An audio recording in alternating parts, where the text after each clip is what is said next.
Polar aprotic solvent,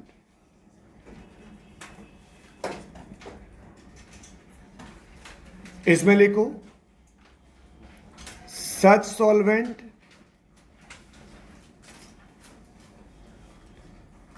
are polar in nature. Polar aprotic solvent में note करें, such solvent are polar in nature but can't provide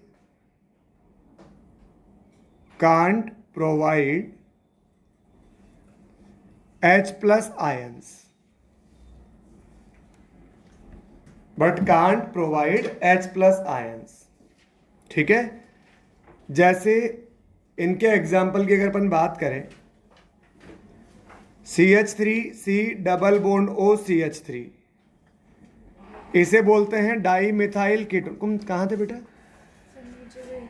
क्यों? Di methyl ketone. अब di methyl ketone को short में क्या बोला जाता है? DMK लिखता है इसके लिए हमेशा वो, DMK।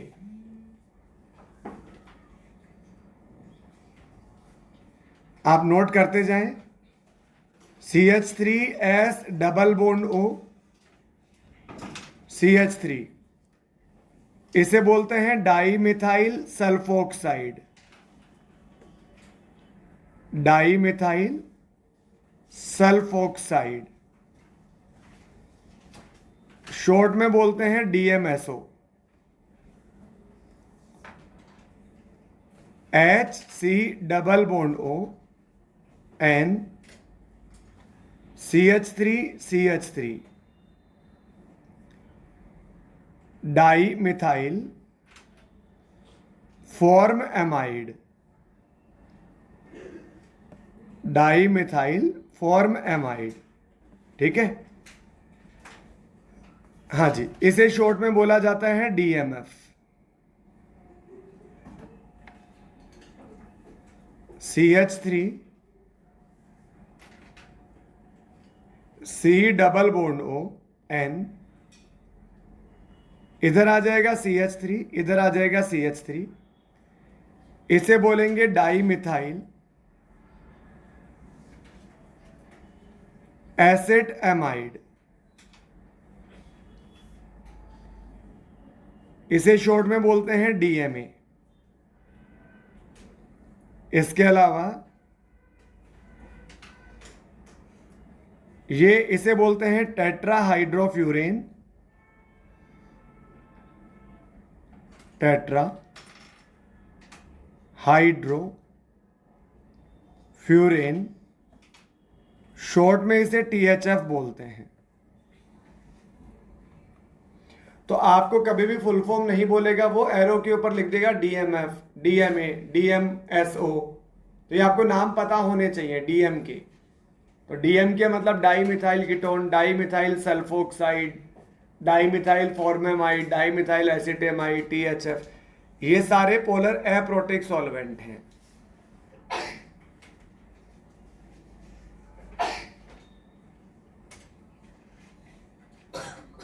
शॉर्ट फॉर्म इनकी पता होनी चाहिए बेटा। आप देखोगे वहां रिएक्शंस में अगर सॉल्वेंट चेंज हो जाता है तो रिएक्शन का मैकेनिज्म चेंज हो जाता है, वो SN1 होती SN2 हो जाती है, फिर मैकेनिज्म चेंज हो जाएगा तो वहां प्रोडक्ट भी चेंज हो जाएंगे, है ना। तो इसलिए आपको ये पता होना चाहिए।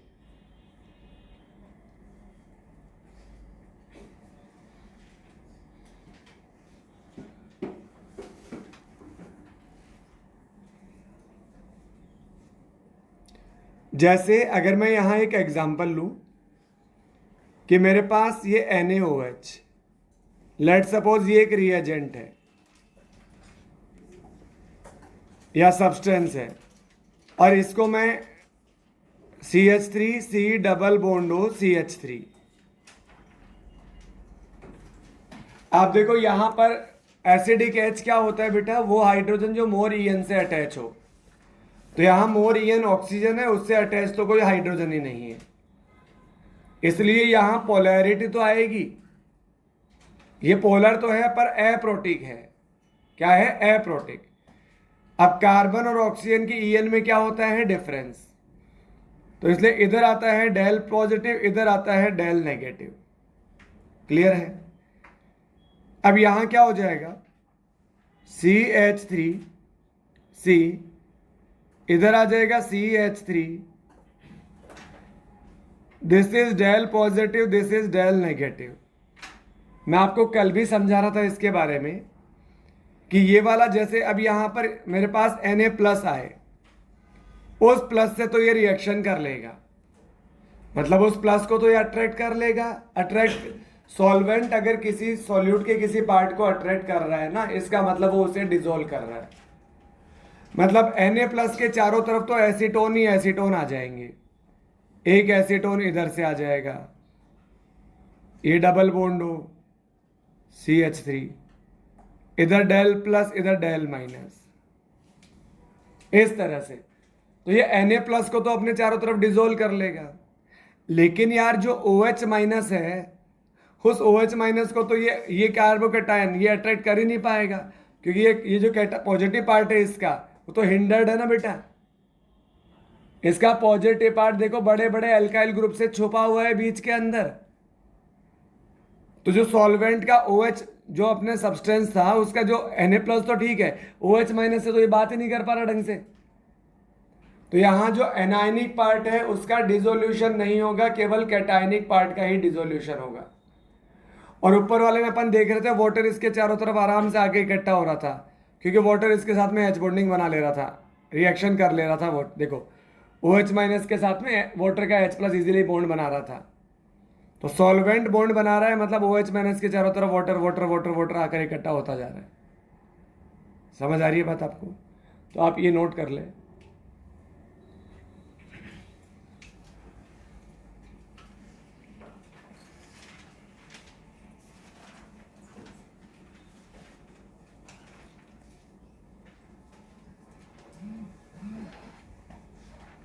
ऊपर वाले हो गए कि नोट नहीं हुए?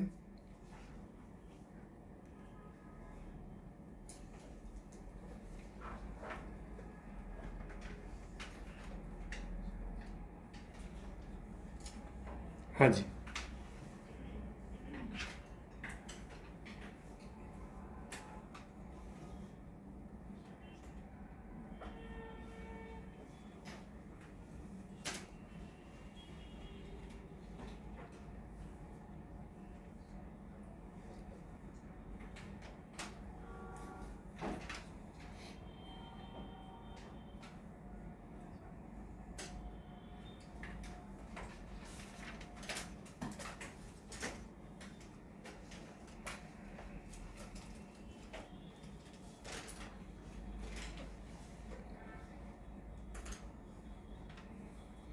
और ये Na+ किससे कनेक्टेड है? OH- से कनेक्टेड है।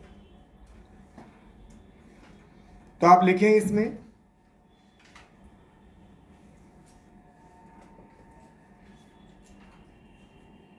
PAS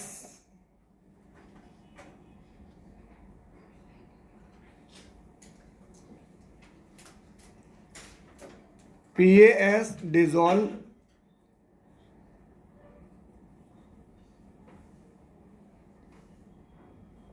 only cationic part, only cationic part of reagent, of reagent,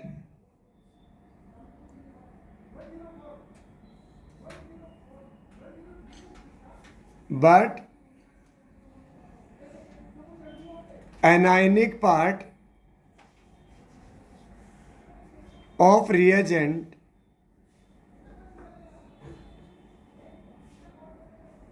remain intact.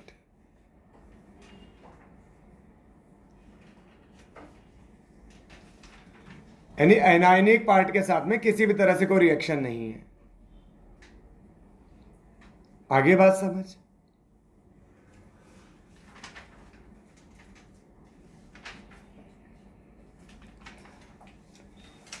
हाँ जी, नेक्स्ट हेडिंग लिखो। एक साइड अपन नोट करेंगे न्यूक्लियोफाइल और एक साइड अपन नोट करेंगे बेस। सेम सब्सटेंस कभी तो एज ए न्यूक्लियोफाइल बिहेव कर लेता है और सेम सब्सटेंस कभी एज ए बेस बिहेव करता है। सेम सब्सटेंस कभी एज ए न्यूक्लियोफाइल बिहेव करता है, कभी एज ए बेस बिहेव करता है। एक छोटा सा डिफरेंस है बस। न्यूक्लियोफाइल कौन होता है? Nucleus loving. न्यूक्लियस में होता है न्यूट्रॉन और प्रोटॉन, बोले तो पॉजिटिव चार्ज, पॉजिटिव बोले तो इलेक्ट्रॉन डेफिशिएंट। तो इलेक्ट्रॉन डेफिशिएंट से लव वो करेगा जो खुद इलेक्ट्रॉन रिच हो। तो न्यूक्लियोफाइल इलेक्ट्रॉन रिच होते हैं, इलेक्ट्रॉन रिच। समझ आती है बात आपकी? जैसे ये OH माइनस है, ये OH माइनस, ये इलेक्ट्रॉन रिच है क्योंकि नेगेटिव चार्ज है। अब अगर मान लो आप इसकी रिएक्शन HCl से कराओगे तो ये H प्लस और Cl माइनस है, तो ये OH माइनस अटैक करेगा H प्लस पर और क्या बना लेगा? H2O, और प्लस क्या बन जाएगा? Cl minus. अगर ये अपना जो न्यूक्लियोफाइल है ये इलेक्ट्रॉन रिच है, अगर न्यूक्लियोफाइल H प्लस पे अटैक कर रहा है, अगर न्यूक्लियोफाइल H प्लस पे अटैक कर रहा है तो ये एज ए बेस बिहेव करेगा क्योंकि ये एसिड है। ये क्या है? एसिड। और एसिड से कौन रिएक्शन करता है? बेस। तो ये एज ए बेस बिहेव करेगा। लेकिन अगर मान लो इस तरह का केस है, यहां मेरे पास में OH माइनस है, अब यहां पाई बॉन्ड मोर EN की ओर शिफ्ट हो जाता है। पाई बॉन्ड वीक बॉन्ड है तो मोर EN उसे हमेशा अपने पास बुला लेता है, आजा बेटा। इधर आ जाएगा डेल नेगेटिव, इधर आ जाएगा डेल पॉजिटिव। ये इलेक्ट्रॉन पॉजिटिव चार्ज आने से एक ऐसा सेंटर बन गया, इलेक्ट्रॉन डेफिशिएंट सेंटर। और ये क्या है? Electron rich. तो अब OH माइनस कहां अटैक करेगा? H प्लस तो कहीं दिख नहीं रहा। हाँ, अगर इसमें इस कंपाउंड में कहीं H प्लस भी होता तो ये इस सेंटर पे अटैक नहीं करता, पहले H प्लस पे अटैक करता। याद रखना इस बात को, एसिड बेस रिएक्शन बहुत फास्ट रिएक्शन होती है। दोबारा, एसिड बेस रिएक्शन बहुत फास्ट होती है, एसिड बेस रिएक्शन बहुत फास्ट होती है। ठीक है, ये बहुत इंपॉर्टेंट लाइन है। अगर कभी पहले एसिड बेस रिएक्शन हो रही हो तो सबसे पहले एसिड बेस रिएक्शन करवाएंगे। आई बात समझ में आपको? ठीक है, अब यहां कहीं एसिडिक H है नहीं, तो अब ये नेगेटिव चार्ज या इस पे लोन पे, तो ये कहां अटैक करेगा? कार्बोकैटायन पे अटैक करेगा। तो अगर ये जो बेस था, ये OH माइनस अगर H प्लस पे अटैक करता है, बोले तो एसिड पे अटैक करता है तो बेस होगा, और अगर कार्बोकैटायन पे अटैक करता है तो ये तो भिखारी है, इलेक्ट्रॉन डेफिशिएंट है, इलेक्ट्रोफाइल है। और इलेक्ट्रोफाइल पे कौन अटैक करता है? न्यूक्लियोफाइल। सेम OH माइनस है देखो, पर रोल चेंज हो रहा है। सामने कौन है उसके हिसाब से, सामने H प्लस है तो बेस बन जाएगा, और सामने इलेक्ट्रोफाइल है तो ये क्या बन जाएगा? न्यूक्लियोफाइल बन जाएगा। तो ज्यादा डिफरेंस है नहीं न्यूक्लियोफाइल और बेस के अंदर, वो तो सामने वाले पे डिपेंड करता है। तो आप हेडिंग लिखें, एक तरफ न्यूक्लियोफाइल एक तरफ बेस, और फिर पहला पॉइंट लिखो, electron rich species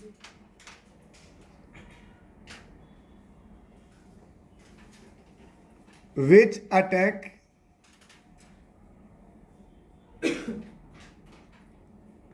electron rich species which attack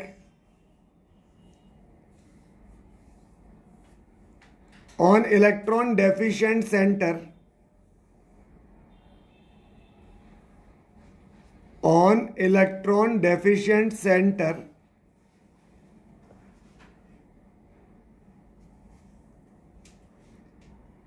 except H plus.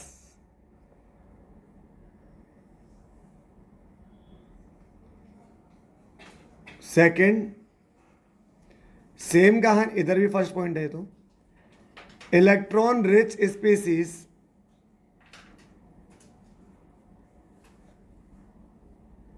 which accept H plus ion, which accept H plus ion। जैसे OH माइनस है, इधर CH3Cl है।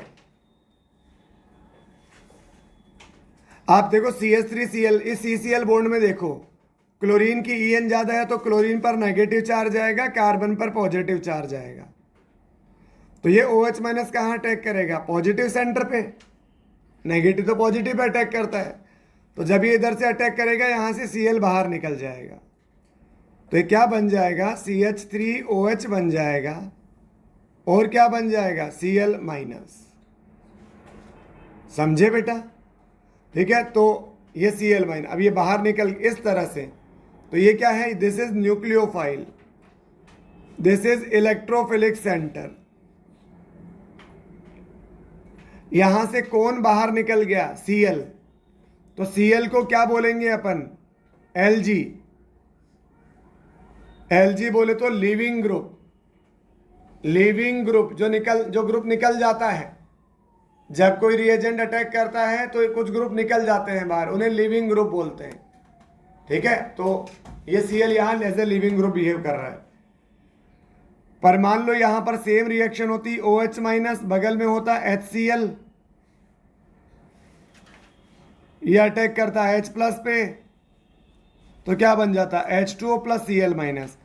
अब ये एसिड है, तो ये किसकी तरह बिहेव करेगा, बेस की तरह। नोट कर लो बेटा।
हो गया, चलो।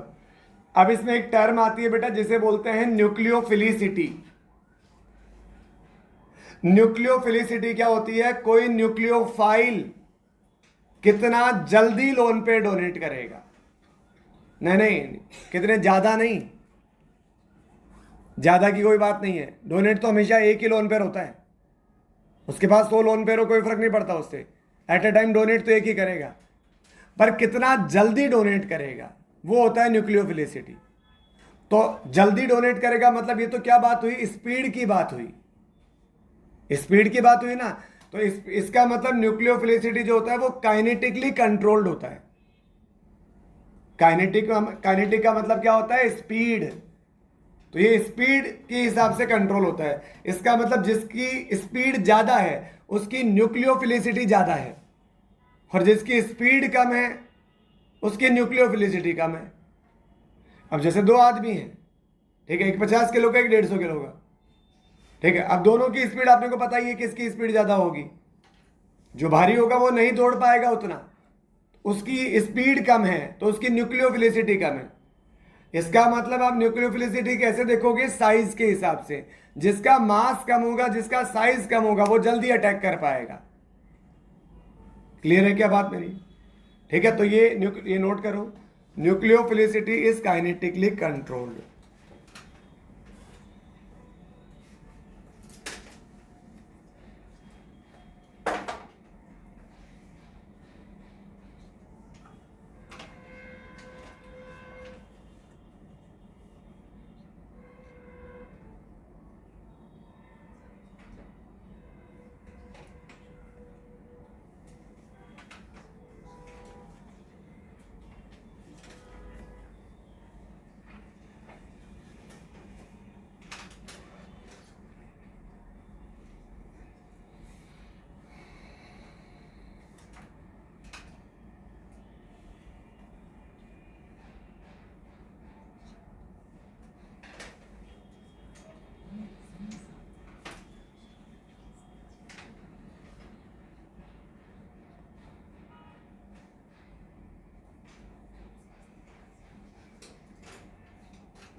नेक्स्ट पॉइंट है बेसिसिटी, मतलब बेसिक स्ट्रेंथ।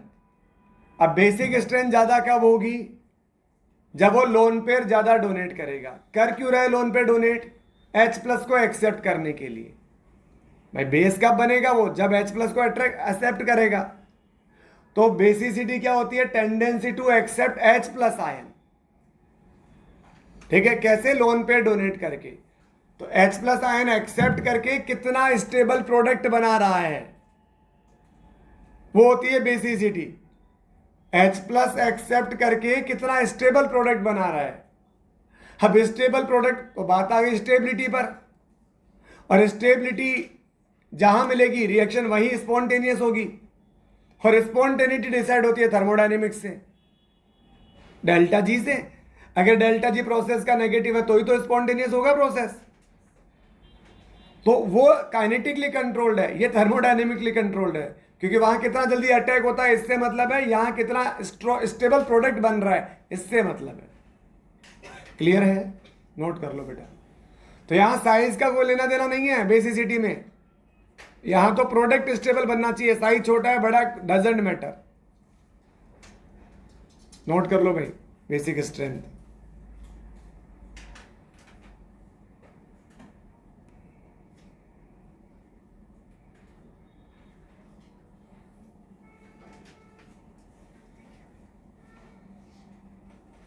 तो ये जो न्यूक्लियोफाइल होते हैं ना, ये दो टाइप के होते हैं। एक होता है स्ट्रॉन्ग न्यूक्लियोफाइल और एक होता है वीक न्यूक्लियोफाइल। अरे समझ गए होंगे कौन स्ट्रॉन्ग है कौन वीक है। जिसकी अटैकिंग स्पीड हाई है वो कैसा है? स्ट्रॉन्ग। जिसकी अटैकिंग स्पीड स्लो है वो कैसा है? वीक। नोट कर लो बेटा, अटैकिंग स्पीड हाई, इधर आ जाएगा अटैकिंग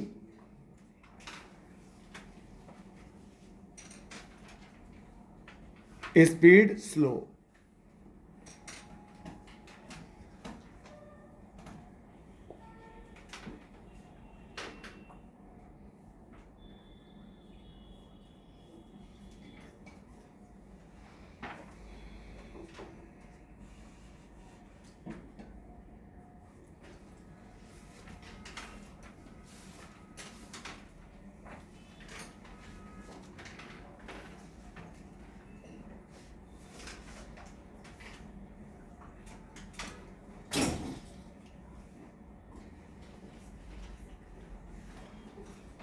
अगला पॉइंट देखो,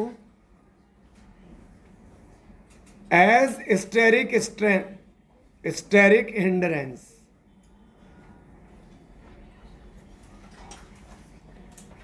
As steric hindrance increases,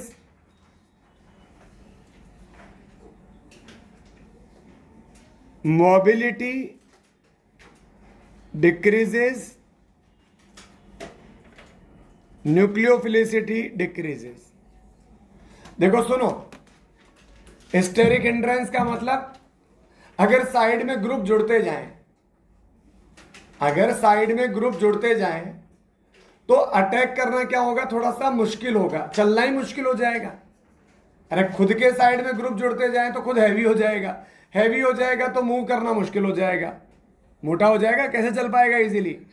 या तो खुद मोटा हो जाए, या जिस पे अटैक कर रहा है वो हैवी हो तो भी अटैक नहीं हो पाएगा इजीली। क्यों नहीं अटैक हो पाएगा, देखो समझो। जैसे यहां है HCHO, यहां है CH3CHO, यहां है CH3C double bond O CH3। अब मानो OH माइनस को अटैक करना है तो ये OH माइनस यहां अटैक कर पाएगा। ये तो ऑब्वियस समझ आ गया होगा कि ऑक्सीजन की EN ज्यादा है तो यहां डेल नेगेटिव आएगा, यहां डेल पॉजिटिव आएगा, वहीं अटैक होगा। तो यहां हाइड्रोजन क्या थे, छोटे छोटे से, तो जब अटैक करने वाला आया ना तो इन्होंने ज्यादा प्रॉब्लम क्रिएट की नहीं। लेकिन जब यही OH माइनस यहां अटैक करने आएगा तो आप समझो CH3 का बल्कि साइज है तो वो प्रॉब्लम क्रिएट करेगा। तो साइज की वजह से कभी प्रॉब्लम क्रिएट होती है ना रिएक्शन में, साइज की वजह से, तो इसे बोलते हैं steric hindrance, steric 3D hindrance. Hindrance मतलब कि वो अटैक नहीं कर पा रहा इजीली। इसमें तो और भी मुश्किल हो जाएगा, उसमें कम से कम दूसरे साइड से तो अटैक कर सकते हैं, इसमें तो ना इधर से अटैक हो पा रहा इजीली, ना इधर से अटैक हो पा रहा। तो याद रखो, न्यूक्लियोफाइल पैसे वाला होता है, पैसे वाला, इलेक्ट्रॉन रिच होता है, इलेक्ट्रॉन रिच। और जो पैसा लेकर आएगा ना वो ऐसे कभी, मतलब ऐसे कभी भीड़ भाड़ वाले इलाके से कभी नहीं आएगा, क्योंकि वहां चोरी होने के चांसेस है। वो हमेशा सुनसान गली से आएगा जहां चांसेस कम है कि चोरी हो जाए। तो न्यूक्लियोफाइल वहां अटैक करेगा जहां हिंड्रेंस कम है, वरना तो न्यूक्लियोफाइल क्या होता है, यहां इलेक्ट्रॉन रिच तो है ही, ये क्या आएगा, इलेक्ट्रॉन ही तो अटैक करेंगे, और इन आने वाले इलेक्ट्रॉन पर इसके इलेक्ट्रॉन जो है वो रिपेल करेंगे। तो न्यूक्लियोफाइल हमेशा हमेशा हमेशा वहां अटैक करेगा जहां हिंड्रेंस कम होगी, खुद भी पतला होना चाहिए, और जहां अटैक करेगा वहां पर भी ग्रुप कम लगे होने चाहिए। क्लियर है? बेसिक स्ट्रेंथ को इससे कोई लेना देना नहीं है। अरे बेसिक स्ट्रेंथ अट्रैक्ट क्या करता है, वो H+, यहां नाइट्रोजन पे लोन पेयर है मान लो, ये इस पे अटैक करेगा, तो H+ तो सबसे छोटा है, साइज का आयन है, H+ से छोटा कुछ भी नहीं हो सकता भाई। ठीक है, तो H+ पे अटैक करने तो यहां हिंड्रेंस का तो कोई मीनिंग ही नहीं है। H+ से स्मॉल कुछ भी नहीं हो सकता, तो यहां हिंड्रेंस का कोई मतलब नहीं है। तो बेसिक स्ट्रेंथ को हिंड्रेंस से कोई लेना देना नहीं है, पर न्यूक्लियोफिलिसिटी को हिंड्रेंस से लेना देना है। नोट कर लो आप ये।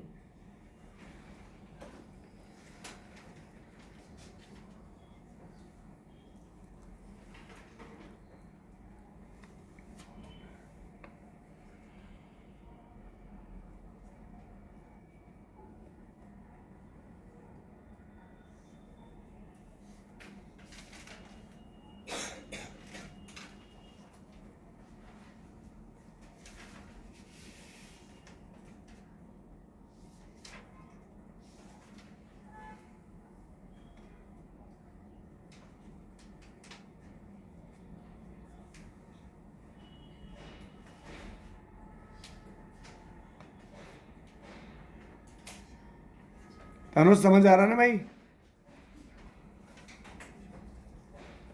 आ रहा नहीं आ रहा समझ में? तो समझते रहे भाई, मैं पूछ लूंगा कभी भी।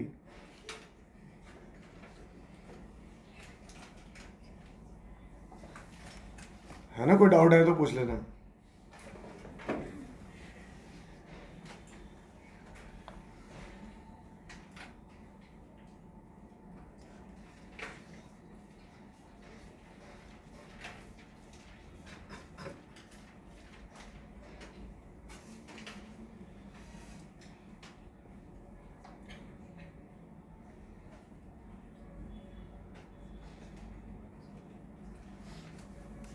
हाँ जी, इतना नोट हो गया।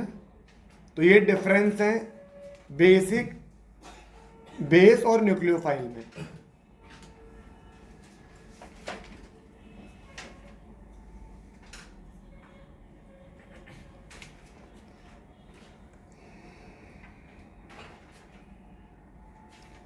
न्यूक्लियोफाइल क्या करता है, इलेक्ट्रॉन डोनेट करता है, तो क्या होना चाहिए वो, इलेक्ट्रॉन रिच। इलेक्ट्रॉन रिच होना चाहिए बोले तो उसमें इलेक्ट्रॉन डेंसिटी क्या होनी चाहिए, हाई। तो नेक्स्ट हेडिंग लिखो, factors affecting nucleophilicity. Next heading लिखो, factors affecting nucleophilicity.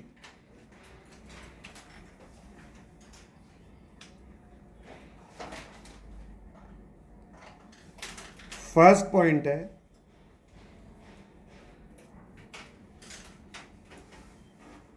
Nucleophilicity directly proportional to electron density. Nucleophilicity directly proportional to electron density.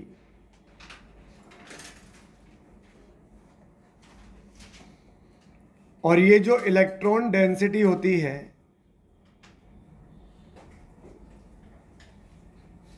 ये डायरेक्टली प्रोपोर्शनल होती है Q/R।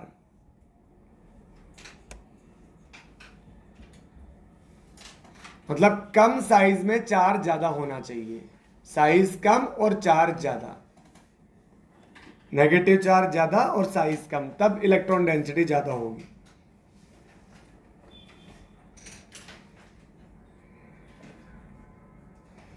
अच्छा आप मुझे बताओ OH- और H2O, NH2- और NH3, SH- और H2S, हमेशा नेगेटिव चार्ज में इलेक्ट्रॉन डेंसिटी ज्यादा होती है न्यूट्रल के कंपेयर में। ठीक है ना भाई, नेगेटिव वाला तो देखो जिस पर भी चार्ज होता है वो दुखी होता है, तो कैसे भी करके उसका खुद का चार्ज खत्म करना चाहता है। चार्ज कम होगा तब स्टेबिलिटी ज्यादा होगी, तो नेगेटिव वाले तो बेचारे देना चाहते हैं कि तू ले जा इन इलेक्ट्रॉन को यार, मेरे पे कर जाए फालतू, तू ले जाएगा तो मैं न्यूट्रल बन जाऊंगा, न्यूट्रल बन जाऊंगा तो स्टेबल हो जाऊंगा। तो हम हमेशा चार्ज स्पीसीज पर इलेक्ट्रॉन डेंसिटी क्या होती है, ज्यादा होती है, तो उनकी न्यूक्लियोफिलिसिटी भी क्या होती है, ज्यादा होती है। तो ये नोट कर लो एग्जाम्पल।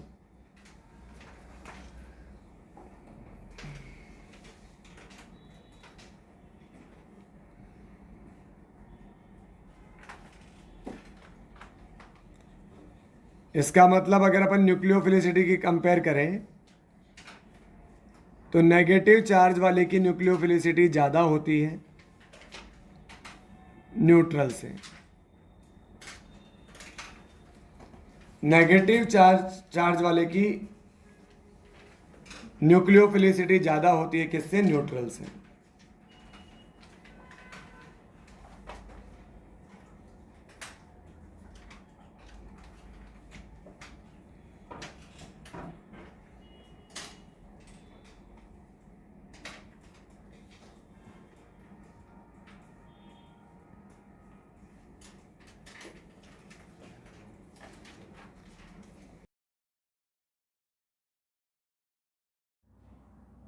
हाँ जी बच्चों, तो अपन बात कर रहे हैं nucleophilicity in period.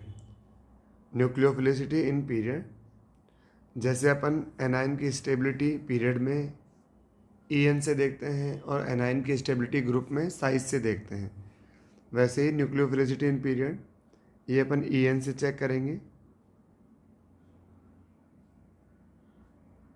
Check by EN,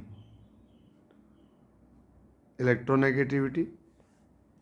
ठीक है, तो मुझे पता है एक पीरियड में लेफ्ट टू राइट जाने पर,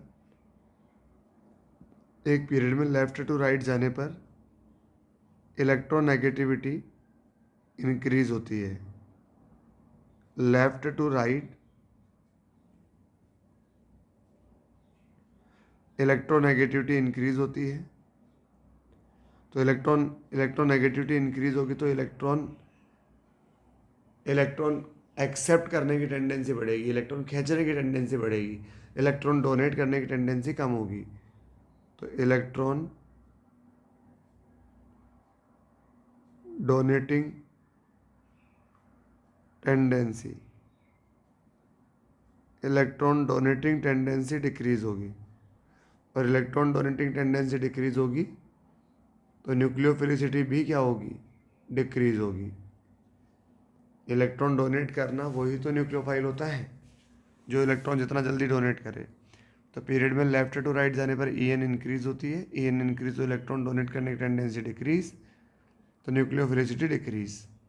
ठीक है, और यहीं सिमिलरली बेसिक स्ट्रेंथ भी डिक्रीज होती है, बेसिक स्ट्रेंथ भी डिक्रीज होती है। तो पीरियड में अपन न्यूक्लियोफिलिसिटी देखते हैं इलेक्ट्रोनेगेटिविटी की हेल्प से। तो जैसे मान लो मेरे पास में एक एग्जांपल है CH3 minus, NH2 minus, OH minus, F minus. ठीक है, तो यहाँ इलेक्ट्रोनेगेटिविटी इंक्रीज होगी तो न्यूक्लियोफिलिसिटी डिक्रीज होगी। तो ये सेम ऑर्डर आएगा, चाहे न्यूक्लियोफिलिसिटी का ऑर्डर ले लो, चाहे बेसिक स्ट्रेंथ या बेस का ऑर्डर ले लो। तो क्लियर है, पीरियड में अपन न्यूक्लियोफिलिसिटी देखेंगे EN से। अब बात करते हैं इन ए ग्रुप। एक ग्रुप में न्यूक्लियोफिलिसिटी जो होती है, in a group nucleophilicity check by size. जैसे जैसे साइज इंक्रीज होगा, जैसे जैसे साइज इंक्रीज होगा वैसे वैसे न्यूक्लियोफिलिसिटी डिक्रीज होगी। न्यूक्लियोफिलिसिटी होती है इलेक्ट्रॉन डोनेट करने की स्पीड। अगर साइज इंक्रीज हो जाएगा तो मोबिलिटी कम हो जाएगी, डोनेट, ठीक है, मूवमेंट करने की स्पीड कम हो जाएगी, तो इलेक्ट्रॉन डोनेट भी कम हो पाएंगे। तो nucleophilicity directly proportional to 1 size. Nucleophilicity directly proportional to 1 size. Group में न्यूक्लियोफिलिसिटी साइज से देखेंगे। ठीक है, अब अपन चाहे तो एग्जांपल चेक कर सकते हैं इसका। देखो, जैसे अब बात करते हैं अपन इन PPS, पोलर प्रोटेक्ट सॉल्वेंट। ठीक है, तो PPS का एग्जांपल है जैसे वाटर। अब वाटर क्या करता है, वाटर जो रिएजेंट का कैटायनिक पार्ट है और एनायनिक पार्ट है, दोनों को ही डिसॉल्व कर लेता है। ये भी अपन ने ऊपर समझा है। तो जब दोनों को ही डिसॉल्व कर लेगा तो दोनों की ही हाइड्रेटेड साइज बढ़ जाएगी। ठीक है, तो यहाँ पर इस तरह से Na+ के चारों तरफ भी वाटर आ जाएगा, Na+ के चारों तरफ भी वाटर आकर इसकी इफेक्टिव साइज बढ़ जाएगी। OH- के चारों तरफ भी वाटर आएगा, इसकी इफेक्टिव साइज बढ़ जाएगी। तो इन PPS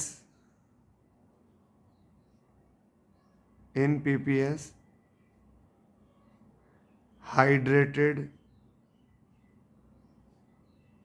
size increases. Hydrated size increase हो जाएगी तो मोबिलिटी डिक्रीज हो जाएगी, मोबिलिटी डिक्रीज हो जाएगी तो न्यूक्लियोफिलिसिटी भी डिक्रीज हो जाएगी। अभी जो हाइड्रेशन है, हाइड्रेशन डायरेक्टली प्रोपोर्शनल होता है Q/R के। हाइड्रेशन डायरेक्टली प्रोपोर्शनल होता है Q/R के। तो देखो, जैसे इधर अपन बात करें फ्लोरीन, क्लोरीन, ब्रोमीन, आयोडीन, तो लेफ्ट टू राइट जाने पर, सॉरी, टॉप टू बॉटम जाने पर, ये फिर कल बाहर आई एंटी वाला केस है, तो 17 ग्रुप है ये। तो इधर से इधर जाने पर क्या हो रहा है, gaseous size, gaseous size increase हो रही है। ये साइज कौन सी होती है, ये गैसियस साइज होती है। अगर गैसियस साइज इंक्रीज होगी तो उसका हाइड्रेशन क्या होगा, कम। तो हाइड्रेशन क्या होगा, हाइड्रेशन कम होगा। हाइड्रेशन कम होगा तो हाइड्रेटेड साइज डिक्रीज हो जाएगी। हाइड्रेटेड साइज क्या हो जाएगी, डिक्रीज हो जाएगी, और साइज डिक्रीज हो जाएगी तो मूवमेंट इजीली हो जाएगा, तो न्यूक्लियोफिलिसिटी इंक्रीज हो जाएगी। ठीक है, तो एक्वस एक्वस सॉल्यूशन में या पीपीएस के अंदर अपन को गैसियस साइज नहीं देखनी होती है, अपन को हाइड्रेटेड साइज देखनी होती है। तो फिर कल बाहर आई एंटी, इनकी साइज़ क्या हो जाएगी, लेफ्ट टू राइट जाने पर साइज़ इंक्रीज होगी। ठीक है, गैसियस फेज में तो इनका हाइड्रेशन कम होगा, हाइड्रेशन कम होगा तो हाइड्रेटेड साइज़ भी कम होगी, हाइड्रेटेड साइज़ कम होगी तो न्यूक्लियोफिलिसिटी बढ़ जाएगी। ठीक है, तो यहाँ न्यूक्लियोफिलिसिटी का ऑर्डर क्या आ जाएगा, F minus aqueous, C L minus aqueous, B R minus aqueous और आई माइनस एक्वस। इन सब में न्यूक्लियोफिलिसिटी का ऑर्डर आ जाएगा ये वाला। ये अपन ने केमिकल बॉन्डिंग में पढ़ा है बच्चों। क्या पढ़ा है कि जो पानी के बाहर छोटा होगा वो पानी में मोटा होगा, तो एफ माइनस पानी के बाहर छोटा होता है तो पानी में आके क्या हो जाता है, मोटा हो जाता है। अब अगर पानी में आके मोटा हो जाएगा तो इसकी मोबिलिटी कम हो जाएगी। ठीक है, तो न्यूक्लियोफिलिसिटी भी क्या हो जाएगी, कम हो जाएगी। तो याद रखो, न्यूक्लियोफिलिसिटी के लिए पीरियड में आप चेक करोगे EN से, और ग्रुप में आप चेक करोगे साइज से। क्लियर है, पीरियड में चेक करोगे EN से, ग्रुप में चेक करोगे साइज से। परफेक्ट, हाँ जी। तो पीपीएस में, ये तो पीपीएस सॉल्वेंट की कहानी है। अब बात करते हैं पीएएस की। इसका मतलब एक बात है कि जो पीपीएस होता है ना, पीपीएस वो कैटायनिक और एनायनिक पार्ट दोनों को डिसॉल्व कर लेता है। तो इन PPS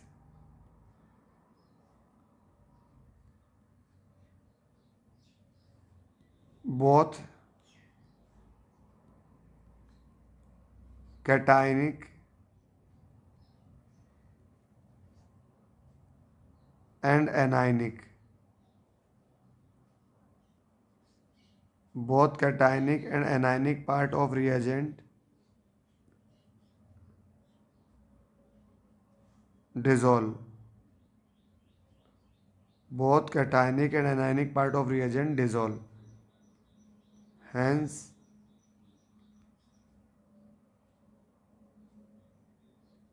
hydrated size of both increases, both increases and mobility decreases। Clear है, दोनों का साइज बढ़ जाएगा तो दोनों की मोबिलिटी क्या हो जाएगी, कम हो जाएगी। अब पीएस जो होगा, देखो इसमें जैसे एसीटोन है मेरे पास, ये क्या है, एसीटोन। वैसे इसे शॉर्ट में डाईमिथाइल, इसका पूरा नाम है डाईमिथाइल कीटोन, इसे डीएम के भी बोलते हैं। अब ये जब अपना, ये अगर अपना सॉल्वेंट है तो इसका एनायनिक पार्ट बाहर की तरफ है, तो ये तो अपने कैटायनिक पार्ट को तो क्या कर लेगा, कैटायनिक पार्ट के साथ तो इंटरेक्ट कर लेगा, यानी कैटायनिक पार्ट को तो डिसॉल्व कर लेगा। पर इसका जो ये जो अपना एसीटोन सॉल्वेंट है, इसका जो कैटायनिक पार्ट है वो तो 2 मिथाइल ग्रुप से क्या है, हिंडर्ड है। अब अगर 2 मिथाइल ग्रुप से हिंडर्ड होगा तो जो रिएजेंट का एनायनिक पार्ट होगा उससे तो इजीली इंटरेक्ट कर ही नहीं पाएगा। ये इंटरेक्शन इजी नहीं हो पाएगा बच्चों, क्योंकि इसका कैटायनिक पार्ट 2 मिथाइल ग्रुप से क्या है, हिंडर्ड है। इसका मतलब पोलर एप्रोटिक सॉल्वेंट केवल कैटायनिक पार्ट को डिसॉल्व कर पाता है, एनायनिक पार्ट को डिसॉल्व नहीं कर पाता। तो PAS does not dissolve anionic part of reagent. ठीक है, और अगर एनायनिक पार्ट से इंटरेक्शन नहीं कर पाएगा तो एनायनिक पार्ट की इस सॉल्वेंट के बाहर जो साइज होगी वही साइज इस सॉल्वेंट में होगी। Hence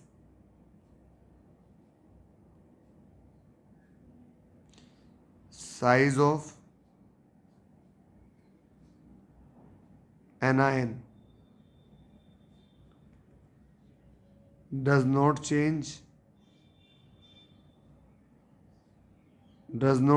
in PAS। अरे बच्चों, पीएएस में इसकी साइज चेंज नहीं होगी। अगर पीएएस में इसकी साइज चेंज नहीं होगी तो फिर तो न्यूक्लियोफिलिसिटी का ऑर्डर आप इजीली बता सकते हैं कि फ्लोरीन, क्लोरीन, ब्रोमीन, आयोडीन, जो साइज इनका बाहर है वही साइज इनका पोलर एप्रोटिक सॉल्वेंट में होगा। सिंपल है। तो इधर से इधर जाने पर क्या होगा, साइज इंक्रीज होगा। साइज इंक्रीज होगा तो मोबिलिटी डिक्रीज हो जाएगी। मोबिलिटी डिक्रीज हो जाएगी तो स्पीड कम हो जाएगी मूव करने की, तो न्यूक्लियोफिलिसिटी क्या हो जाएगी, डिक्रीज हो जाएगी। मोबिलिटी डिक्रीज हो जाएगी तो न्यूक्लियोफिलिसिटी स्पीड तो है, मोबिलिटी तो है, तो न्यूक्लियोफिलिसिटी क्या है, वो भी क्या हो जाएगी, डिक्रीज हो जाएगी। सिंपल है। पोलर प्रोटिक सॉल्वेंट में तो जो एनायन बाहर छोटा था वो पानी में मोटा था, इसलिए एफ माइनस की न्यूक्लियोफिलिसिटी, एफ माइनस का साइज सबसे बड़ा था पानी के अंदर, तो उसकी न्यूक्लियोफिलिसिटी सबसे कम थी। लेकिन पोलर एप्रोटिक सॉल्वेंट में एफ माइनस का साइज सबसे छोटा है, तो इसी की न्यूक्लियोफिलिसिटी सबसे ज़्यादा होगी। परफेक्ट। अब अपन डिस्कस करते हैं मैग्नीट्यूड ऑफ। नेक्स्ट पॉइंट, पहला देखो, अपन ने पहला पॉइंट क्या देखा, फर्स्ट पॉइंट अपन ने देखा जहाँ इलेक्ट्रॉन डेंसिटी ज़्यादा होगी वहाँ न्यूक्लियोफिलिसिटी ज़्यादा होगी। फिर सेकंड अपन ने पीरियड और ग्रुप के अंदर कैसे अफेक्ट होता है न्यूक्लियोफिलिसिटी वो देखा। अब बात करते हैं मैग्नीट्यूड ऑफ नेगेटिव चार्ज। जैसे लेट सपोज मेरे पास इधर आर ओ नेगेटिव है,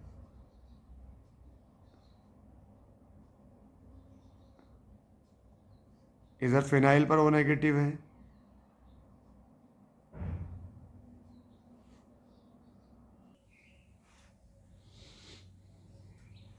तो जैसे C double bond O negative, और एक ये एग्जाम्पल है S double bond O negative.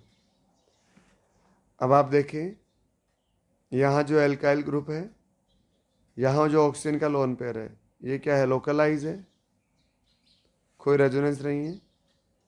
यहाँ ऑक्सीजन का लोन पेयर रिंग के साथ रेजोनेंस तो करेगा, लेकिन जब ये रिंग के साथ रेजोनेंस करेगा तो मान लो ये इस तरह से है,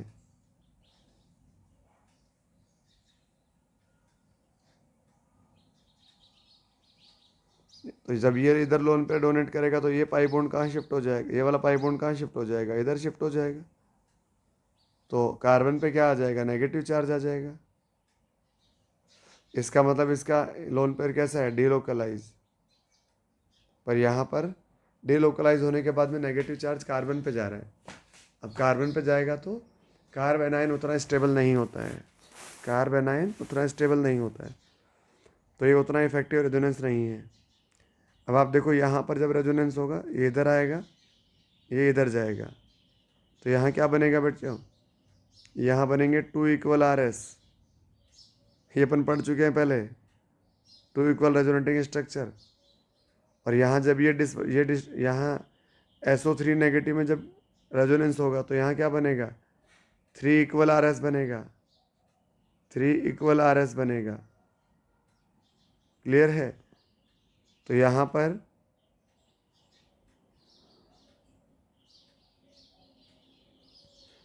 पर भी लोन पेयर डिलोकलाइज है, डिलोकलाइज, यहाँ पर भी लोन पेयर या नेगेटिव चार्ज डिलोकलाइज है। तो जैसे जैसे चार्ज का डिलोकलाइजेशन होता जाएगा, बाहर डोनेट करने के लिए लोन पेयर की अवेलेबिलिटी कम होती जाएगी, तो न्यूक्लियोफिलिसिटी भी क्या होती जाएगी, कम होती जाएगी। तो यहाँ अगर मैं इलेक्ट्रॉन डेंसिटी का ऑर्डर देखूँ ना, इलेक्ट्रॉन डेंसिटी का, तो सबसे ज़्यादा इलेक्ट्रॉन डेंसिटी इसमें है, फिर इसमें है, फिर इसमें है, और फिर इसमें है। ये इलेक्ट्रॉन डेंसिटी का ऑर्डर आएगा। और जहाँ नेगेटिव चार्ज ज़्यादा होगा, इलेक्ट्रॉन की अवेलेबिलिटी ज़्यादा होगी, वहीं न्यूक्लियोफिलिसिटी भी क्या होगी, ज़्यादा होगी। तो यही सेम ऑर्डर किसका आ जाएगा, न्यूक्लियोफिलिसिटी का ऑर्डर आ जाएगा सेम। समझ आई बात। यहाँ पर अवेलेबिलिटी सबसे ज़्यादा रहेगी क्योंकि लोकलाइज लोन पेयर है तो बाहर इजीली डोनेट हो पाएगा।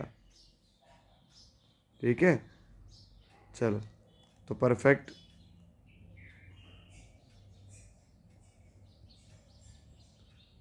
Magnitude of negative charge decrease हो रहा था, दैट्स वाई न्यूक्लियोफिलिसिटी डिक्रीज हो रही थी।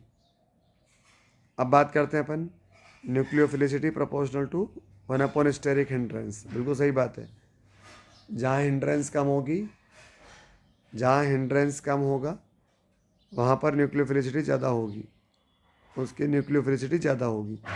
जैसे लेट सपोज मेरे पास एक एग्जांपल है CH3O नेगेटिव, फिर इधर आ जाए CH3CHO नेगेटिव, और इधर आ जाए CH3O नेगेटिव। तो इधर न्यूक्लियोफिलिसिटी का ऑर्डर क्या हो जाएगा? इधर न्यूक्लियोफिलिसिटी देखो, जैसे जैसे साइज, अब यहाँ पर नेगेटिव चार्ज का मैग्नीट्यूड तो सब जगह सेम ही है। यहाँ पीछे से प्लस आई ज़्यादा, इस वाले एग्जांपल में पीछे से प्लस आई ज़्यादा लगेगा, तो ओ नेगेटिव चार्ज पर इलेक्ट्रॉन डेंसिटी हल्की सी ज़्यादा होगी। लेकिन इंडक्टिव इफेक्ट से इलेक्ट्रॉन डेंसिटी में बहुत ज़्यादा कोई चेंज नहीं आता है, तो इसलिए यहाँ नेगेटिव चार्ज तो ऑलमोस्ट उतना ही रहेगा। पर जैसे जैसे एल्काइल ग्रुप बढ़ रहा है वैसे वैसे साइज बढ़ रही है, साइज बढ़ रही है तो हिंड्रेंस बढ़ रहा है, हिंड्रेंस बढ़ रहा है तो मूव करने की कैपेसिटी कम हो रही है, स्पीड कम हो जाएगी। तो ये वाला सबसे बल्कि है, सबसे बल्कि है तो सबसे कम मूव कर पाएगा, इसकी न्यूक्लियोफिलिसिटी भी सबसे कम होगी। ये वाला सबसे स्मॉलर साइज़ का है तो सबसे जल्दी मूव करेगा, इसकी न्यूक्लियोफिलिसिटी भी सबसे ज़्यादा होगी। सिंपल है। तो न्यूक्लियोफिलिसिटी हिंड्रेंस के रेसिप्रोकल होती है। हाँ जी, चलो अब इसके बाद में नेक्स्ट पॉइंट आता है, as number of donor site increases, as number of donor site increases nucleophilicity increases. Number of donor site का मतलब, जैसे इधर मेरे पास H2O है, HOH, और इधर मेरे पास हाइड्रोजन परऑक्साइड है।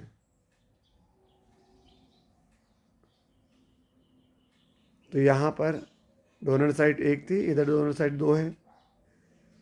इधर क्या हो जाएगा, जैसे अमोनिया हो जाएगा, इधर आ जाए हाइड्रोजन अपने पास NH2 सिंगल बॉन्ड NH2।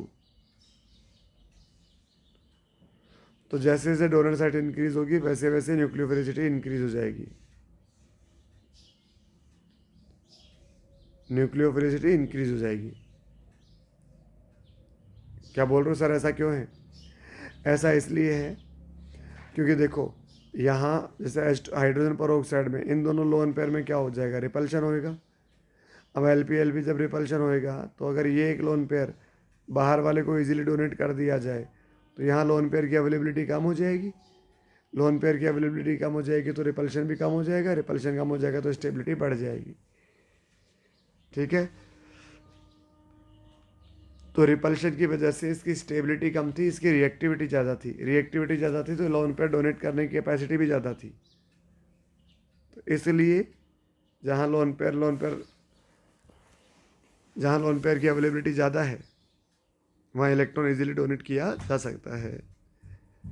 इसको अपन ऐसे भी समझ सकते हैं कि मान लो ये किसी का घर है, तो वहाँ तो कोई चंदा लेने आया, अब यहाँ कोई एक ही आदमी चंदा देने वाला है, यहाँ घर में दो दो लोग चंदा देने वाले हैं, तो जहाँ घर में दो दो लोग चंदा देने वाले हैं वहाँ चंदा मिलने की प्रोबेबिलिटी ज़्यादा होगी, यस और नो? ठीक है, तो इस तरह से डोनर साइड बढ़ने से न्यूक्लियोफिलिसिटी बढ़ती है। तो समझ आ गई होगी आई थिंक पूरी कहानी। न्यूक्लियोफिलिसिटी इलेक्ट्रॉन डेंसिटी पर डिपेंड करती है, नेगेटिव चार्ज की ज़्यादा होगी, पीरियड में चेक करेंगे EN से, EN ज़्यादा होगी तो इलेक्ट्रॉन एक्सेप्ट करने की टेंडेंसी ज़्यादा, डोनेट करने की कम तो न्यूक्लियोफिलिसिटी कम। ग्रुप में आप साइज देखोगे अब पीपीएस में एनाइन का साइज अल्टर हो जाता है, चेंज हो जाता है। जो बाहर छोटा वो पानी में मोटा हो जाता है पीपीएस के अंदर, और जो मोटा हो जाएगा उसकी मोबिलिटी कम, न्यूक्लियोफिलिसिटी कम। लेकिन अगर मैं पीएस की बात करूँ तो पीएस में एनाइन के साइज में कोई चेंज नहीं आता, तो न्यूक्लियोफिलिसिटी उसकी वही रहती है जो आनी चाहिए। मतलब आई माइनस का साइज़ ज़्यादा, स्पीड कम, तो न्यूक्लियोफिलिसिटी भी कम। फिर मैग्नीट्यूड ऑफ नेगेटिव चार्ज, उसकी वजह से अवेलेबिलिटी कम हो जाएगी। ठीक है, नेगेटिव चार्ज की अवेलेबिलिटी कम, इलेक्ट्रॉन की अवेलेबिलिटी कम, तो न्यूक्लियोफिलिसिटी कम। फिर हिंड्रेंस और ये डोनर साइड। ठीक है, चलो अब अपन स्टार्ट करते हैं लिविंग ग्रुप। लिखो लिविंग ग्रुप।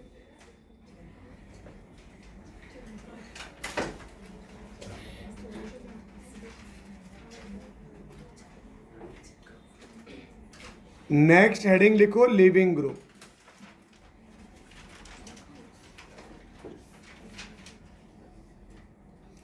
लिखो इसमें species, species which can eliminated, species which can eliminated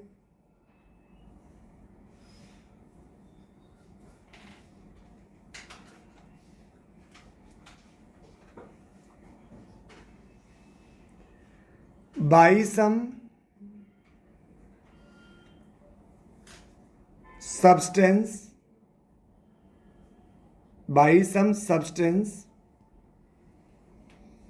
in chemical reaction,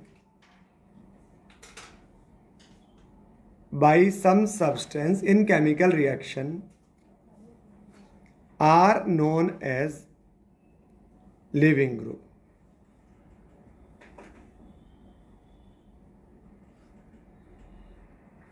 Living group tendency is directly proportional to stability of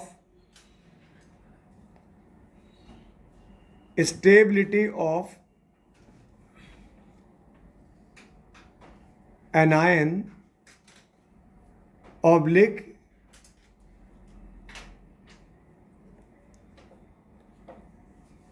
formed group। निकलने के बाद जो ग्रुप बनेगा ना वो कितना ज्यादा स्टेबल होगा, और proportional to 1 basic strength.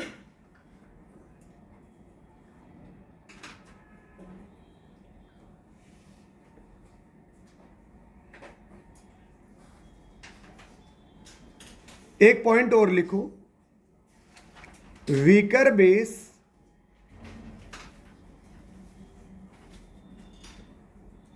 Are good leaving group. Weaker base are good leaving group.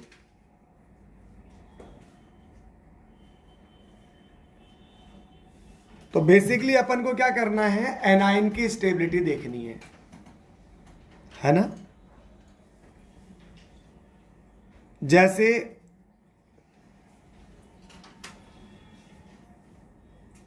Stability of anion, मैं दोबारा लिखवा रहा हूं, पहले मैं बता चुका हूं ऑलरेडी। अगर एनाइन इन पीरियड है, पीरियड में स्टेबिलिटी किसके डायरेक्टली, एक तो या तो वो पीरियड वाइज हो सकते हैं या इन ग्रुप।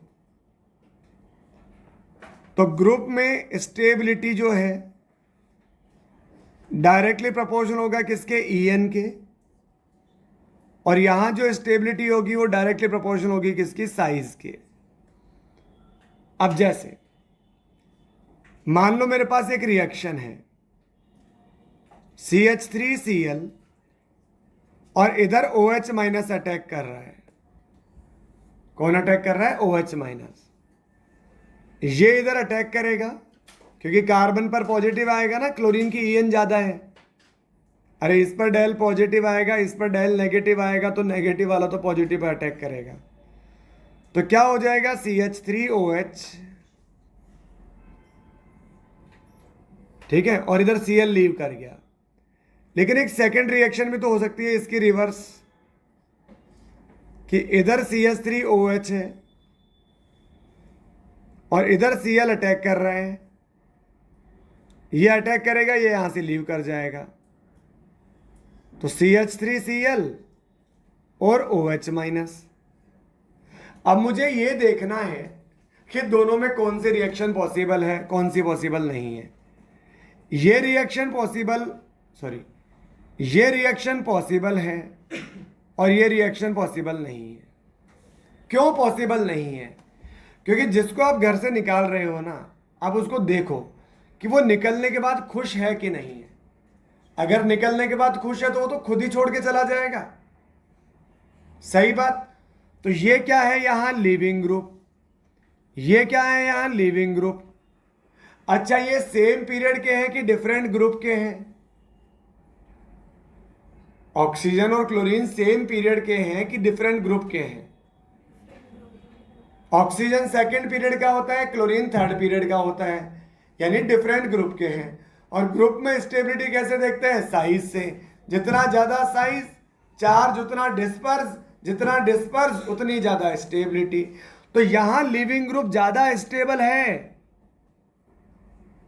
लिविंग ग्रुप जो क्या है? एक एनायन। यहां निकलने वाला ग्रुप ज्यादा स्टेबल है, ज्यादा स्टेबल है तो इजीली लीव कर जाएगा, ठीक है। और यहां निकलने वाला ग्रुप उतना स्टेबल नहीं है। अरे आई क्या बात समझ में? ठीक है, तो यहां लिविंग ग्रुप, यही तो लिखा है आपने, leaving group tendency proportional to stability of anion, या जो ग्रुप बन रहा है ना उसकी स्टेबिलिटी के बेस पर, या बेसिक स्ट्रेंथ, ठीक है, बेसिक स्ट्रेंथ के बेस पे भी देख सकते हैं। तो आप ये नोट कर लें बेटा।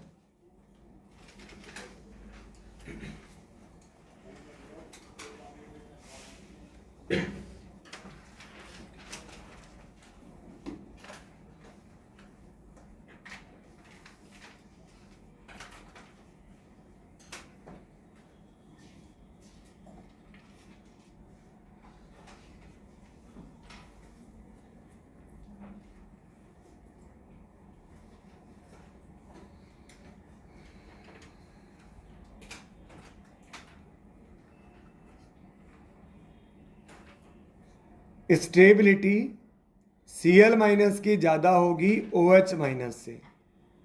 कैसे डिसाइड कर रहा हूं मैं? साइज से। क्यों साइज से? ये ग्रुप के मेंबर है, डिफरेंट डिफरेंट ग्रुप्स के मेंबर, सेम पीरियड के नहीं है।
आपने सुना है क्यों कि अगर खुद स्ट्रांग होता है तो उसका कॉन्जुगेट वीक होता है, अगर खुद वीक होता है तो उसका कॉन्जुगेट स्ट्रांग होता है? सुना नहीं सुना ही?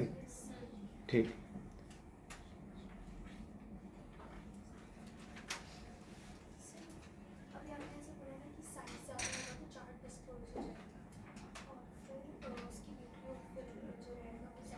स्टेबिलिटी ज्यादा हो जाएगी। अरे इतना नोट हो गया क्या भाई? अच्छा, लिविंग ग्रुप क्या होता है? एक एनायन होता है जनरली, निकलने के बाद वो इलेक्ट्रॉन लेकर जाता है। स्टेबिलिटी ऑफ एनायन पीरियड में ऐसे देखते हो, वैसे ऐसे देखते हो। अच्छा, एनायन की स्टेबिलिटी और भी तो देख सकते हैं अपन। कैसे? ये डायरेक्ट नेगेटिव चार्ज कम हो जाना चाहिए, तो उसमें कौन से ग्रुप लगे होने चाहिए? इलेक्ट्रॉन विड्रॉइंग ग्रुप के तो प्रोपोर्शनल हो जाएगा और इलेक्ट्रॉन डोनेटिंग ग्रुप के रेसिप्रोकल हो जाएगा। यानी इनकी स्टेबिलिटी -m -h -i इनके प्रोपोर्शनल हो जाएगी, +m +h +i इनके इनवर्सली प्रोपोर्शनल हो जाएगी। तो एनायन की स्टेबिलिटी अपन ऐसे भी देख सकते हैं, नोट कर लो वहीं पर।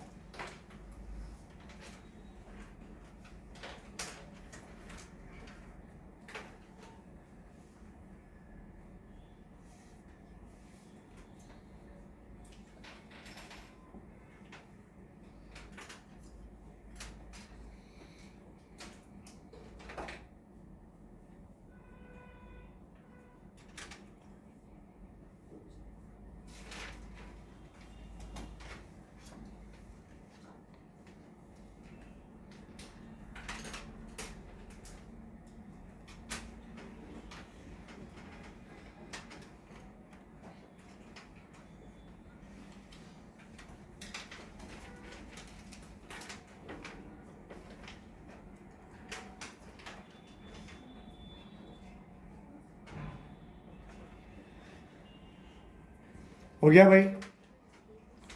एक पॉइंट नोट करो, H2O and N2 are best leaving group.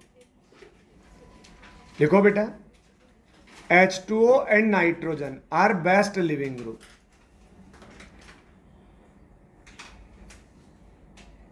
एक क्वेश्चन है, arrange following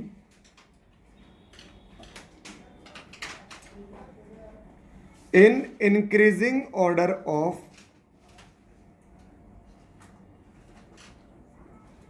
living group ability. Leaving group ability first है CF3 SO3 negative, C4F9 SO3 negative.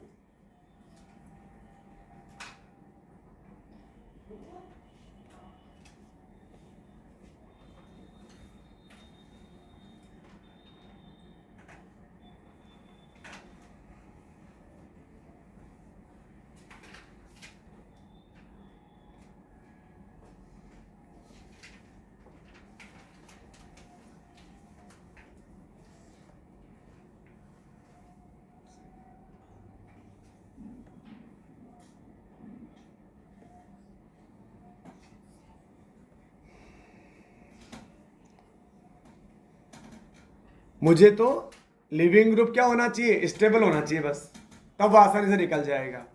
तो इनकी स्टेबिलिटी बतानी है।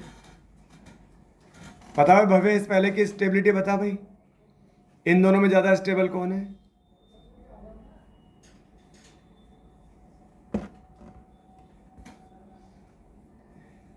फ्लोरीन की इलेक्ट्रोनेगेटिविटी ज्यादा होती है। जितने ज्यादा फ्लोरीन उतना ज्यादा माइनस आई, और जितना ज्यादा माइनस आई उतना ज्यादा नेगेटिव स्टेबल हो जाएगा।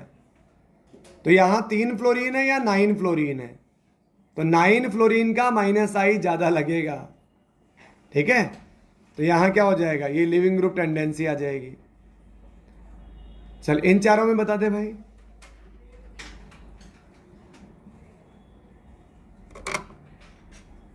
CS3 का कौन सा इफेक्ट लगेगा? गलत। यहां 3 अल्फा H है तो इसका लगेगा +H, और +I भी लगेगा। सर मैंने बोला था ना, पता है मुझे, आपको +H का पता ही नहीं था। ठीक है, क्योंकि दोनों में ज्यादा डोमिनेटिंग तो हाइपर कॉन्जुगेशन होता है। फिर यहां तो कोई इफेक्ट है नहीं। तो मुझे ये बताओ, ये +H या +I जो है इसकी स्टेबिलिटी इंक्रीज करेगा कि डिक्रीज? बोलो भाई। डिक्रीज करेगा ना, पहले से नेगेटिव है, इलेक्ट्रॉन और आ गए उधर से, तो डिक्रीज हो जाएगी स्टेबिलिटी। हेलोजन का लगता है -I, और NO2 का भी लगता है -M। NO2 का लगेगा -M। तो सबसे ज्यादा विड्रॉ कौन करेगा? -M वाला, सबसे ज्यादा स्टेबल ये, फिर ये, फिर ये और फिर ये। नोट कर लो बेटा।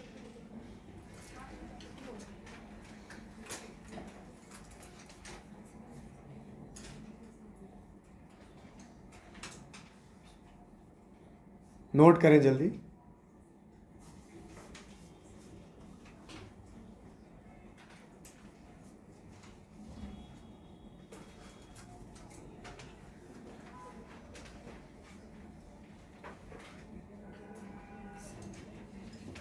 हाँ जी बेटा।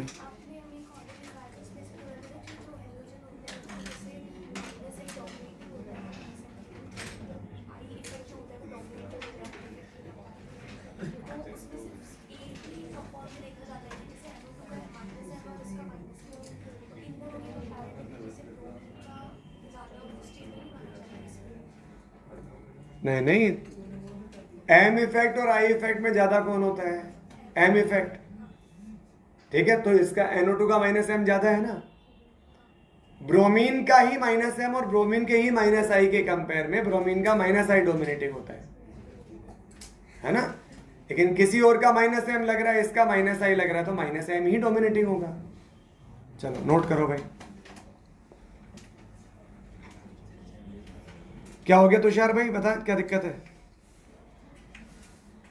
चलो नोट कर लो फिर।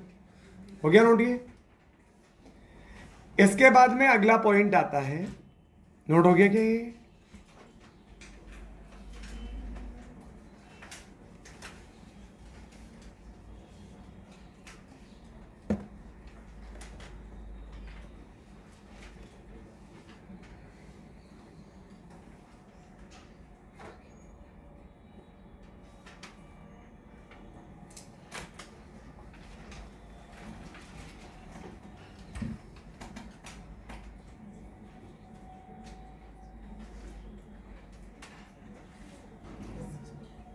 हो गया, ठीक है। चलो अब सामने ध्यान देते हैं। इसके बाद में अब अपन रिएक्शन स्टार्ट करेंगे। मैं भी इन सबको रिवाइज कराऊंगा जो भी पढ़ाया था।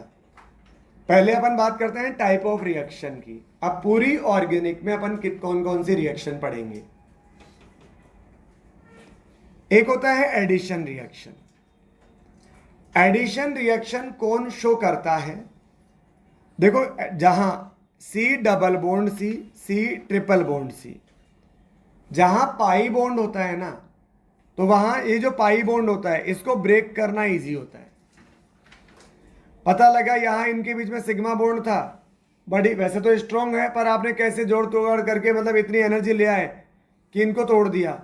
जैसे इनको तोड़ दिया तो ब्रेक हो गए, फ्री हो गए, फ्री हो गए तो भाग गए। अब आप तो सोच रहे नहीं इनको ब्रेक करके किसी को जोड़ेंगे इनके साथ, तो कोई है ही नहीं वहां। इसलिए सिग्मा बॉन्ड जहां है ना एल्केन, वो एडिशन रिएक्शन शो नहीं करते। एडिशन रिएक्शन शो करते हैं जहां पाई बॉन्ड होते हैं, एल्कीन और एल्काइन। आपने इनको ब्रेक किया, यहां इसकी वैलेंसी फ्री, यहां इसकी वैलेंसी फ्री, दूसरे बॉन्ड से अभी अटैच है वो, इधर Cl ऐड कर दिया, इधर Cl ऐड कर दिया। समझ आ गई बात? तो यहां पर ये एडिशन रिएक्शन शो करता है। ये दो तरह की होती है। एक होता है एडिशन रिएक्शन में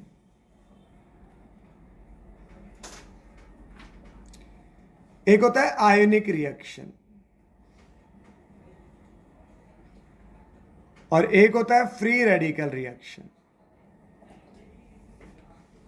फ्री रेडिकल रिएक्शन ये जरूरी नहीं था बताने के लिए, मैं सीधा चैप्टर स्टार्ट कर सकता था, पर एक बेसिक अंडरस्टैंडिंग के लिए 10-15 मिनट, अगर अपने को 10 मिनट लगे इसमें, तो एक बेसिक अंडरस्टैंडिंग बन जाती है कि किस चैप्टर में अपन को क्या क्या पढ़ना है। फ्री रेडिकल रिएक्शन ये कौन शो करता है? ये फ्री रेडिकल कब बनेगा? जब होमोलाइटिक क्लीवेज होगा। होमोलाइटिक क्लीवेज कहां होगा? जहां सिमिलर टाइप का बॉन्ड होगा, एल्कीन और एल्काइन। नहीं, एडिशन रिएक्शन तो वहीं होगी जहां पाई बॉन्ड होगा। पाई बॉन्ड ब्रेक होगा, वैलेंसी फ्री होगी, ग्रुप आकर जुड़ जाएंगे। तो ये तो फ्री रेडिकल हुआ। अब आयनिक मैकेनिज्म मतलब जहां चार्ज जनरेट होंगे, तो यहां जो कंपाउंड होगा ना उसके पास में पोलर पाई बॉन्ड होता है जनरली। तो ये दो तरह की होती है, एक होता है इलेक्ट्रोफिलिक एडिशन रिएक्शन, एक होता है न्यूक्लियोफिलिक एडिशन रिएक्शन। ये कौन शो करता है? Alkene and alkyne. और ये कौन शो करता है? Carbonyl compound, carbonyl compound. मैंने आपको कल परसों न्यूक्लियोफाइल पढ़ाया था और इलेक्ट्रोफाइल पढ़ाया था, और न्यूक्लियोफाइल के अंदर मैंने एल्कीन और एल्काइन भी लिखाया था। जिनके पास पाई बॉन्ड है वो इलेक्ट्रॉन रिच होते हैं। क्या होते हैं? इलेक्ट्रॉन रिच, क्योंकि पाई बॉन्ड वीक बॉन्ड है, जल्दी से ब्रेक करके इलेक्ट्रॉन आ जाते हैं। बॉन्ड ब्रेक हुआ, इलेक्ट्रॉन अवेलेबल हो गए। ठीक है, तो यहां पर एल्कीन और एल्काइन, दिस एंड दिस, भाई ये इलेक्ट्रॉन रिच है, तो इन पे इलेक्ट्रोफाइल अटैक कर सकता है? नहीं कर सकता। इलेक्ट्रॉन रिच पे, पैसे वाले पे तो भिखारी अटैक करते हैं। तो ये इलेक्ट्रॉन रिच है, इलेक्ट्रोफाइल। इलेक्ट्रोफाइल कौन होता है? इलेक्ट्रॉन डेफिशिएंट, वो इन पे क्या कर देगा? अटैक। तो ये तो शो करेंगे electrophilic addition reaction. Carbonyl compound जिनमें क्या होता है? सी डबल बॉन्ड हो। अब देखो ये इन पे कौन अटैक करेगा? तो आप देखो पाई बॉन्ड कहां शिफ्ट हो जाएगा? ऑक्सीजन की ओर।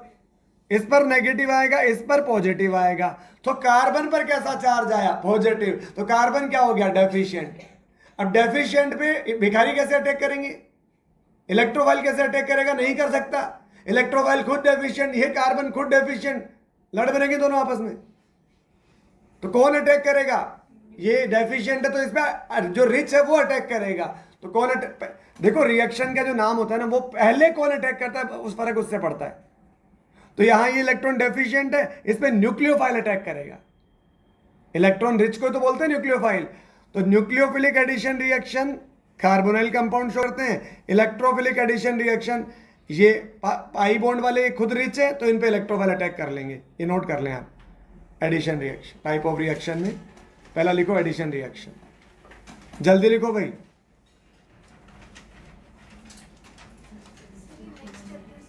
नहीं नहीं नहीं, इसी में इसी में इसी में इसी में करो जहां चल रहा है अभी।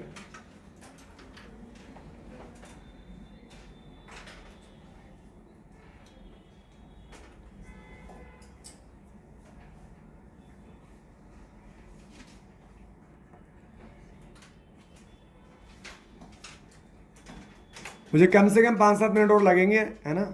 आप नोट करो जल्दी जल्दी।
हो गया नोट ये?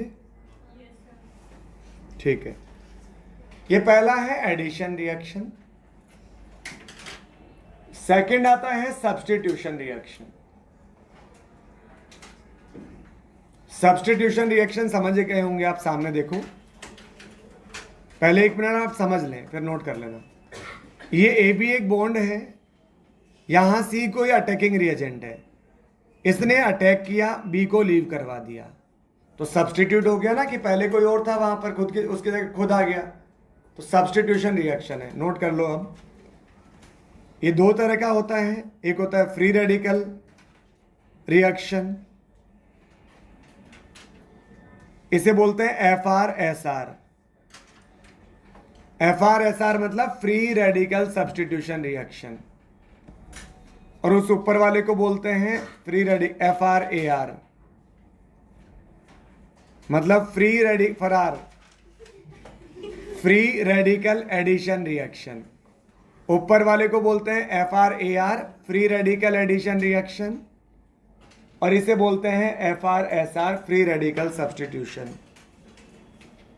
ये कौन शो करता है? एल्केन शो करता है, allylic and benzylic, allylic and benzylic substitution.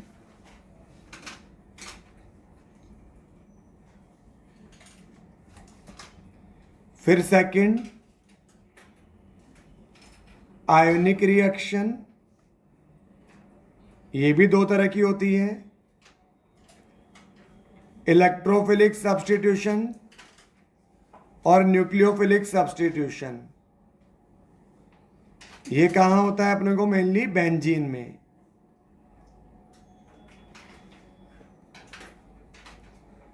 और ये होता है RX, ROR, ROH,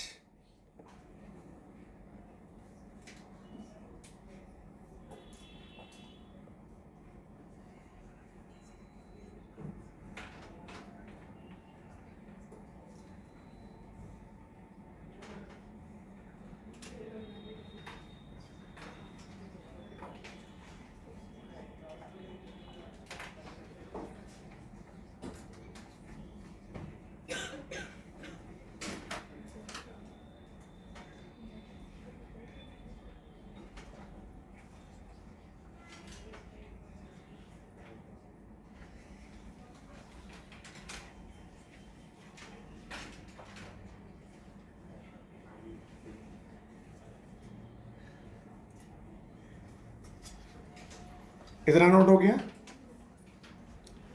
नेक्स्ट लिखो एलिमिनेशन रिएक्शन।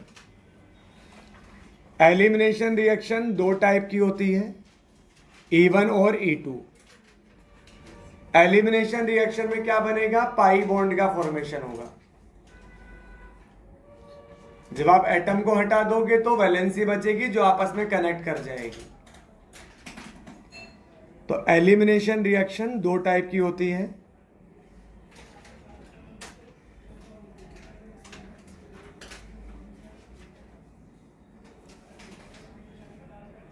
इसका एग्जाम्पल है ये RX एल्काइल हैलाइड में मिलेगी आपको और अल्कोहल में मिलेगी। तो ये कहां पढ़, जहां पाई बॉन्ड बन रहा है, मतलब ये आप कहां पढ़ोगे? एल्कीन और एल्काइन जब चैप्टर पढ़ोगे ना, तो एल्कीन और एल्काइन में आपको पाई बॉन्ड का ही तो फॉर्मेशन करना है। तो यानी ये कहां पढ़ोगे? फॉर्मेशन ऑफ एल्कीन और एल्काइन में। फॉर्मेशन ऑफ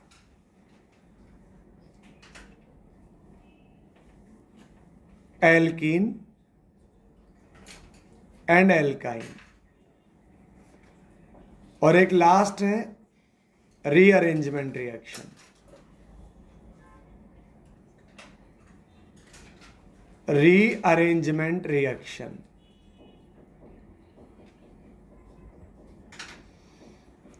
रीअरेंजमेंट रिएक्शन ये होता है स्पेशल रिएक्शंस लाइक आइसोमरिज्म,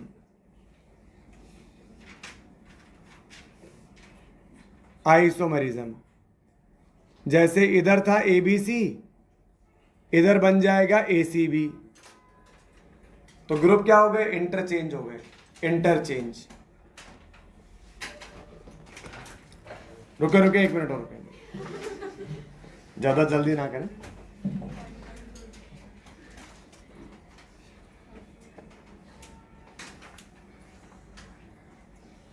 अगली क्लास में 5 मिनट पहले छोड़ दूंगा, ठीक है? हाँ जी, अब पर पहले समझो इसको एक मिनट, वरना मीनिंग नहीं रहेगा वो। हो गया इतना?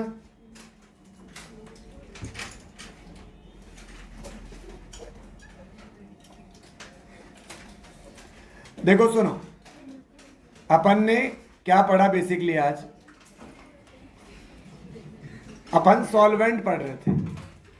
पीपीएस लास्ट टर्म में पढ़ चुके थे, पीएएस आज पढ़ा। पीएएस के ये एग्जाम्पल है जिनका शॉर्ट नेम ही लिखा हुआ आएगा हमेशा एरो के ऊपर। पीपीएस दोनों को डिसोल्व करता है, पीएएस एनाइन को डिसोल्व नहीं करता है।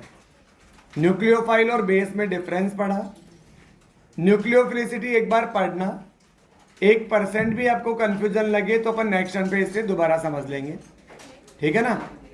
बाकी मैंने टाइप ऑफ रिएक्शन पढ़ा जो आपको आज समझ में नहीं आएगा, क्योंकि धीरे धीरे जब चैप्टर पढ़ोगे ना तब वहां फील होगा कि हाँ यहाँ क्यों एडिशन हो रहा है, यहाँ क्यों सब्सटीट्यूशन हो रहा है। मैंने बताया था सिंगल बॉन्ड होगा तो एडिशन नहीं हो सकता, क्योंकि बॉन्ड ब्रेक करोगे तभी तो वैलेंसी फ्री होगी, तभी तो ऐड करोगे। सिंगल बॉन्ड को ब्रेक कर दिया तो वैसे हट जाएगा। चलो ठीक है भाई, काफी आज के लिए।